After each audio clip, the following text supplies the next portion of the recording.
Further. Stand up, please, so they can see you. Thank you. Jan Barjau from VRT, from Belgian television. Before this summit, we heard from Ukrainian sources that, let's say, Western reluctance to give Ukraine what it wants delays the Ukrainian victory. To your opinion, has this summit brought Ukrainian victory closer? Tak.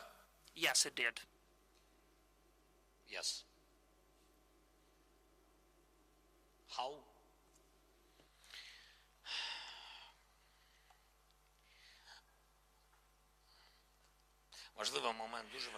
Well, a very important point is the protection of our sky, air defense systems as well. And it is very important now, because we have little steps forward, which are still very important. I will not speak about the number of Patriot systems, but it's important that this decision has been taken. Second, connected with armed vehicles of different types, armored vehicles, there is public information which has already been mentioned. And there is nothing to hide here. Those are Bushmasters and other types and solutions about armored vehicles. That is very important. And also, we would like to have a breakthrough in the artillery systems. Let me say the following. We are discussing, there are some positive developments, but we so far don't have specific decisions. But we just need time for that. The power of weapon always makes the victory closer at the battlefield. Let us go on, 1+1 channel, Ukraine. Please get up just for us to see you. Hello, Mr. President. Natalia Fabrich, TSN. Could you please tell,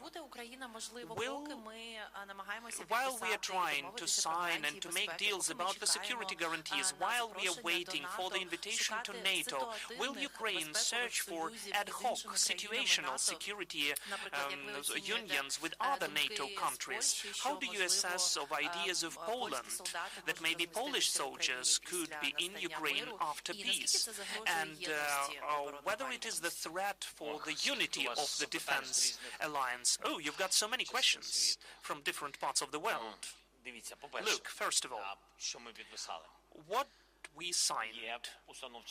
There is the main meeting and there is the declaration about security guarantees. As I mentioned, it's an umbrella deal.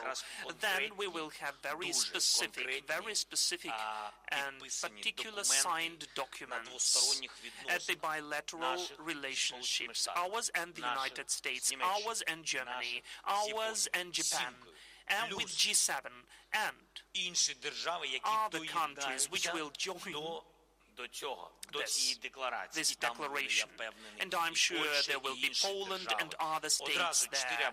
Instantly, 4 or 5 states said instantly that we are glad to join. And I think that it would be a very substantial, serious security union of guarantees. It is serious and substantial because these documents will be ratified in the parliaments of those states. This is the serious document, not just a Budapest memorandum. It is very serious, and it will be bilateral. Whoever can do.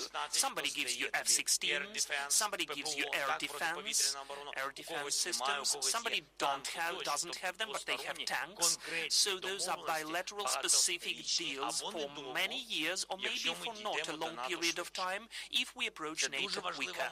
It is a very important point, what's written in declaration on the way to NATO. I think it's so important, which we finally pushed through, and the partners agreed with that. It already witnesses that we are not just playing games. We really see Ukraine in the future, in the alliance. Another story is about our Polish friends.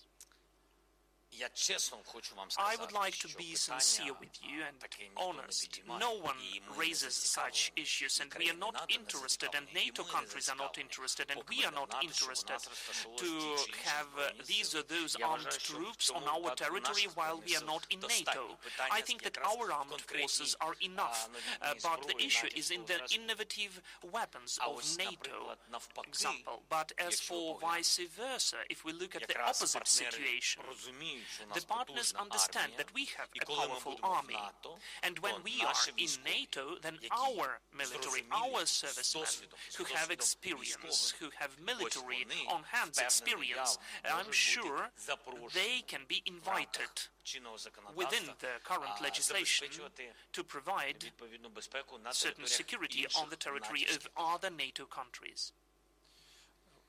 Ваше запитання, будь ласка. Your question, please. From Israeli public TV, Mr. Zelensky, I've spent the first week of the war. Who would believe that we will be here now? In the beginning of the war, you were very frustrated from the Israeli position. You hoped for Iron Dome, which you didn't get. Meanwhile, there was humanitarian support and also alert systems against the incoming missiles. How do you feel nowadays about Israeli support? Do you expect more? Would you invite Mr. Netanyahu to visit in Kiev? Because I think he's one of the Western leaders, or the only Western leaders that didn't come in the past year. Thank you. Thank you so much. Well, first of all, Mr. Netanyahu has been invited. Secondly, I invited two other prime ministers who used to be before Mr. Netanyahu to Ukraine. So far, the prime ministers are different, the result is the same.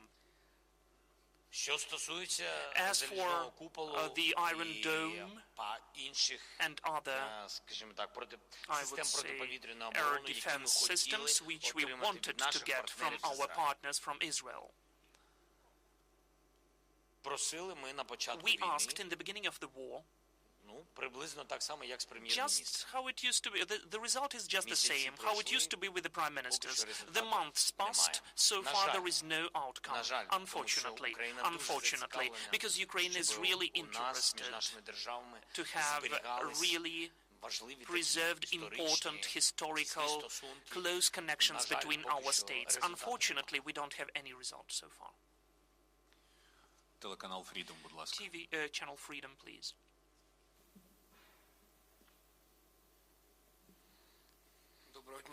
Good day, thank you.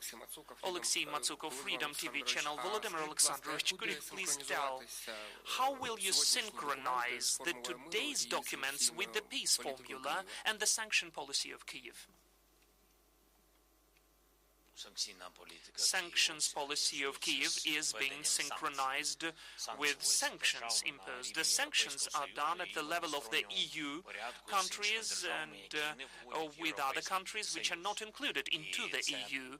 And it seems to me this is the permanent work done. And we have a huge number of sanctions packages, and we will go on working on that. As for security guarantees, of course, we will write down very specific steps about the response if there is any aggression against our state.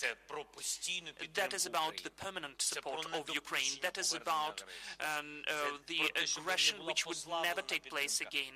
It's about not weakening of the support of our country and strengthening of our armed forces, the strengthening of the security on the land, in the sea and in the air, strengthening of our financial structures, cyber security, so on.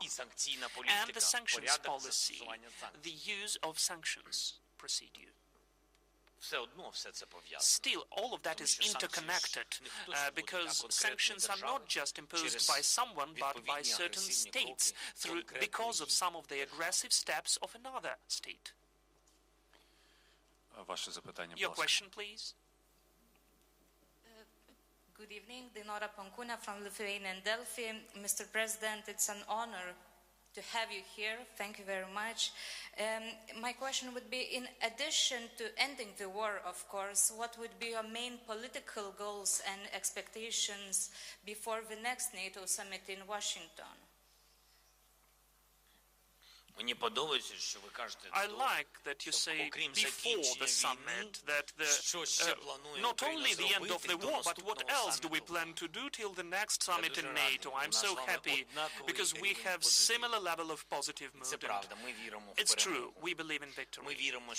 We believe that there will be the next important step for Ukraine at the next NATO summit, symbolically, because it will be 75-year anniversary of the alliance in Washington, so it seems to me that we need to work a lot and to get ready to this summit.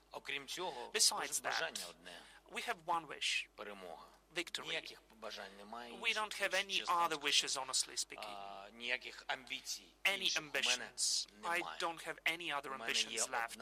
I have one objective or aim: victory. And together with the victory, we'll definitely have the NATO membership, and definitely everybody understands that we will have absolute unity, that Ukraine will be the EU member. So in fact, it's totally just fair. Ukraine fought for that, for this future, which is not that long to wait for. But in this reality, in this life, to become an equal member of the European Union, of the Security Alliance, and to be an independent state. This is my goal. Dear colleagues, two more questions. We can listen to two more questions. Please, Ukraine's Suspilne TV channel, please get at the back there for us to see you. Thank you, Roxolana Lisovska, Suspilne. Vladimir Alexandrovich, today G7 leaders approved the declaration, but they did not sign it. Why wasn't it signed, and why is this declaration important? It's just the same as if they signed it. It's just the form. It's just the selected procedure. It's just the same if they signed it. But what will happen then? As I told you, between those who are already mentioned in the declaration, we are already developing bilateral documents, and also with the states who are joining this declaration, whoever wants, of course. But we can see that there will be a very serious union. Thank you. And the last question, please, in the center, the grey jacket, blue shirt, and wonderful beard. You, please. Mr. President, I'm Raimund Kronowski, Polish daily newspaper in Lithuania, Kurier Wileński. So Poland and Lithuania are already cooperating with Ukraine regarding security, including military cooperation and having a joint unit. Now also cooperation with exportation of grain through Polish and Lithuanian ports. Shouldn't this regional cooperation also include tighter cooperation in academia sphere, including research and development into armaments? Thank you. That is really our most powerful partners, our friendly neighbors who are always standing for Ukraine, Lithuania, Poland. They're always with us, and they're always the first advocacy activists about our future membership in the EU and NATO. And it is totally understandable because they understand us at the level of history, of their own history, this threat of Russian aggression. They understand what aggression is and what it can lead to, and they understand what it is to lose the probable loss of independence and identity, because they went through that, they lived through that, and that is why they are our close friends. There can be different programs of cooperation, including